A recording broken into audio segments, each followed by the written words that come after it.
తీన్మార్ మల్లన్న గన్మెన్ల కాల్పుల వ్యవహారం మరొక ముందే మరో ఘటన సేమ్ గ్రేటర్ హైదరాబాద్లో మరొకటి చోటు చేసుకుంది. ఎమ్మెల్యే మర్రి రాజశేఖర్ రెడ్డి, మల్కాజ్గిరి ఎమ్మెల్యే మర్రి రాజశేఖర్ రెడ్డి గన్మ్యాన్ కాల్పుల వ్యవహారం ఇప్పుడు మరోసారి తేటతలమైంది. ఖచ్చితంగా నియోజకవర్గానికి సంబంధించి ఆల్వాల్లో ఉన్నటువంటి బాలాజీ టెంపుల్లో బోనాల చెక్కులు పంపిణీ కార్యక్రమం కాస్త ఉద్రిక్త పరిస్థితులకు దారితీసింది. ఆ కార్యక్రమానికి ముఖ్య అతిథిగా వెళ్ళినటువంటి ఎమ్మెల్యే మర్రి రాజశేఖర్ రెడ్డి పైన వాటర్ బాటిల్స్ అలాగే విసిరే ప్రయత్నం చేశారు. కాకపోతే దానికంటే ముందు అక్కడ కార్పొరేటర్ భర్తని టార్గెట్గా చేస్తూ పిడిగుద్దులు గుద్దుతూ పరోక్షంగా అక్కడ ఉన్నటువంటి ఎమ్మెల్యే మర్రి రాజశేఖర రెడ్డిపై కూడా అక్కడ కాంగ్రెస్ శ్రేణులు దాడికి పాల్పడే ప్రయత్నం చేసింది. మరొక వైపు వాటర్ బాటిల్స్ విసిరే ప్రయత్నం చేసింది. సో ఈ క్రమంలో మర్రి రాజశేఖర రెడ్డి గన్మ్యాన్ ఏదైతే వార్నింగ్ హెచ్చరిక అయితే ఖచ్చితంగా ఇస్తుంటారు ఎమ్మెల్యేకి గన్మ్యాన్గా ఉన్నటువంటి వాళ్ళు. సో ఈ క్రమంలో మర్రి రాజశేఖర రెడ్డి గన్మ్యాన్గా ఉన్నటువంటి వ్యక్తి అక్కడ వార్నింగ్ కాల్పులు అయితే జరపడం జరిగింది. సో ఈ క్రమంలో అవి కావాలని చేశారు, కావాలనే కాల్పులు జరిపారంటూ కూడా ఇప్పుడు తీవ్ర వివాదాలకు దారితీసింది. దీనికి సంబంధించినటువంటి ఒక అప్డేట్ అయితే పూర్తి స్థాయిలో విశ్లేషించే ప్రయత్నం అయితే నేను చేస్తాను. హైదరాబాద్లో మరోసారి గన్మ్యాన్ కాల్పులు జరగడానికి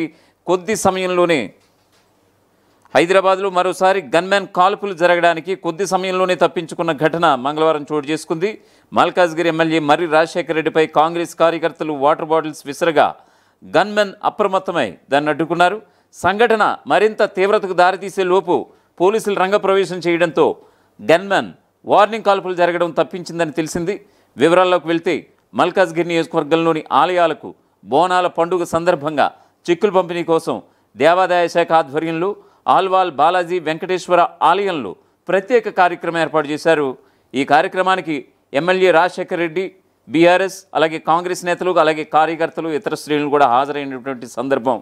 కుర్చీల ఏర్పాటు సమయంలో బీఆర్ఎస్ కార్పొరేటర్లకు సరైన స్థానం ఇవ్వకుండా కాంగ్రెస్ కార్యకర్తలు కూర్చోవడంతో మొదలైనటువంటి వాగ్వాదం మొదటగా చిన్న తోపులాటకు దారితీసింది. ఆ తర్వాత ఉద్రిక్త పరిస్థితులకు దారితీసింది. మనం ప్రస్తుతం ఆ విజువల్స్ మనం చూస్తున్నాం. ఈ క్రమంలో కాంగ్రెస్ కార్యకర్తలు బీఆర్ఎస్ మహిళా కార్పొరేటర్ భర్తపై దాడి చేశారు. అదే సమయంలో ఎమ్మెల్యే మర్రి రాజశేఖర రెడ్డిపై కూడా వాటర్ బాటిల్స్ విసిరినటువంటి సందర్భం.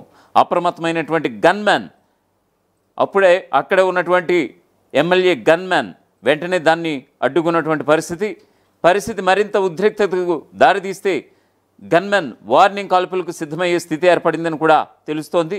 అయితే పోలీసులు వేగంగా చేరుకుని కాంగ్రెస్ బీఆర్ఎస్ కార్యకర్తలను చెదరగొట్టి పరిస్థితుల్ని అదుపులోకి తీసుకొచ్చినట్లుగా తెలుస్తోంది. పేట్ బషీరాబాద్ ఏసీపీ బాలగంగిరెడ్డి మాట్లాడుతూ సంఘటనకు సంబంధించినటువంటి సీసీ ఫుటేజ్ వీడియోలను పరిశీలిస్తున్నాం, చట్టపరంగా కఠిన చర్యలు కూడా తీసుకుంటామని చెప్పుకొచ్చారు. అలాగే బీఆర్ఎస్ కాంగ్రెస్ నేతలు ఇచ్చినటువంటి పరస్పర ఫిర్యాదులపై కూడా కేసులు నమోదు చేసి దర్యాప్తు కొనసాగిస్తున్నట్లుగా కూడా వెల్లడించారు ఆయన. ఈ ఘటనతో ప్రజాప్రతినిధుల భద్రతపై మరోసారి ప్రశ్నలు తలెత్తాయి. పోలీస్ స్టేషన్లు కూడా కాంగ్రెస్ బీఆర్ఎస్ నేతలు పరస్పర సవాళ్లు విసురుతూ గొడవకు దిగినటువంటి దృశ్యాలు బయటకు రావడంతో పోలీసులు కేవలం ప్రేక్షక పాత్రలో మిగిలిపోయారని విమర్శలు వ్యక్తమవుతున్నాయి. ఏదైతే పోలీస్ స్టేషన్లో కూడా కాంగ్రెస్ బీఆర్ఎస్ నేతలు పరస్పర సవాళ్లు విసురుతూ గొడవకు దిగినటువంటి దృశ్యాలు ఇప్పుడు సోషల్ మీడియా వేదికగా నెట్టింటి వేదికగా ఇప్పుడు హల్చల్ చేస్తున్నటువంటి సందర్భం. సో ఈ విషయం పక్కన పెడితే గనక నిన్న గనక చూసుకుంటే గనక అంటే గడిచిన కొన్ని గంటల క్రితం ఆల్రెడీ తీన్మార్ మల్లన్న వర్సెస్ కవిత విషయానికి ఒకసారి చూసుకుందాం.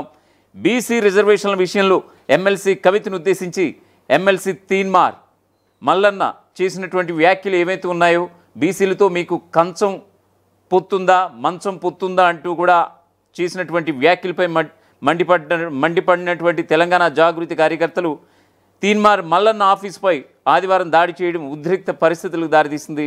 ఈ సమయంలో తీన్మార్ మల్లన్న గన్మెన్లు గాల్లో కూడా కాల్పులు జరిపారు. ఈ నేపథ్యంలో ఇద్దరు గన్మెన్ల వ్యవహారం పోలీసులు ఫోకస్ పెట్టింది. ఇద్దరు గన్మెన్లను వెనక్కి పిలిచారు. ఆ ఇద్దరు స్టేట్మెంటు రికార్డ్ చేసింది పోలీస్ శాఖ. తీన్మార్ మల్లన్న చెబితేనే కాల్పులు జరిపామంటూ కూడా గన్మెన్లను చెప్పినట్లుగా సమాచారం అందుతోంది. ఇక కవిత నివాసంతో పాటు జాగృతి కార్యాలయం దగ్గర కూడా పోలీసులు బందోబస్తు పెంచారు. ఇటు మల్లన్న కవిత ఎపిసోడ్పై కాంగ్రెస్ పార్టీ తీవ్రంగా స్పందించింది. కవిత మల్లన్న ఇద్దరు సంయమనంతో వ్యవహరించాలని, దాడులు చేసుకోవడం తెలంగాణ సంస్కృతి కాదని ఎమ్మెల్సీ అద్దంకి దయాకర్ అయితే చెప్పినటువంటి సందర్భం. సో ఏదేమైనా సరే భద్రత ఇచ్చినా కూడా ప్రజాప్రతినిధులకి భద్రత కొరవడుతుందనేటువంటి సంఘటనలు గ్రేటర్ హైదరాబాద్లో గడిచిన 48 గంటల్లో ఇది రెండో ఘటన అని చెప్పుకోవచ్చు. మల్కాజ్గిరి వేదికగా జరిగినటువంటి మర్రి రాజశేఖర్ రెడ్డి ఎమ్మెల్యే మర్రి రాజశేఖర్ రెడ్డి గన్మెన్ వ్యవహారం. సో ఈ క్రమంలో పోలీసులు విచారణ చేపడుతున్నారు. అవి కావాలని చేసినవా లేకపోతే యాదృచ్ఛికంగా, అంటే ఎమ్మెల్యేని కాపాడే ప్రయత్నంలో అవి వార్నింగ్ హెచ్చరికల కోసం చేస్తుంటారు. ఆ వార్నింగ్ కాల్పులు అనేది తేలాల్సి ఉంది. చూద్దాం. అసలైన తొలి వెలుగు. ఫాలో వాట్సాప్ @తొలి వెలుగు official.